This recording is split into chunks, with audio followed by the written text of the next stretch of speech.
কাল রাত থেকে বান্দরবনে বৃষ্টি হইতে আছে, তার ভিতরে আমরা ঘুরতে চলে আইলাম। গান আছে না যে মানুষ কি মানে বিভিন্ন ধরনের পাগল, তার ভিতরে হয়তো আমরা পড়ে আছি। যদি আমরা পাগল না হইতাম, এই বর্ষা বাদলের ভিতরে কি আমরা বান্দরবন ট্যুরে আসি? তবে ওয়েদারটা খুব সুন্দর, এই অবস্থা হবে আমরা ভাবতে পারিনি। আমরা এখনো থাকতে পৌঁছাতে পারি নাই। এখনো মনে হয় 30 কিলো নাকি, এখনো 30 কিলো। বেলা বাজছে বাবা, অনেক বাজে গেছে। যাই হোক, এর ভিতরে এটা আমি কটা 4টে আগে যাইতে হবে না আমাকেও, 2টা বেজে গেছে, 4টে আগে আমাদের এখানে পৌঁছাইতে হবে।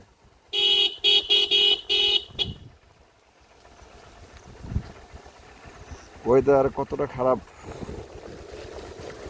রাস্তা ক্লিয়ার দেখা যাচ্ছে না। দ্বিতীয় কথা হচ্ছে মেঘে ঢাকা চারিদিকে।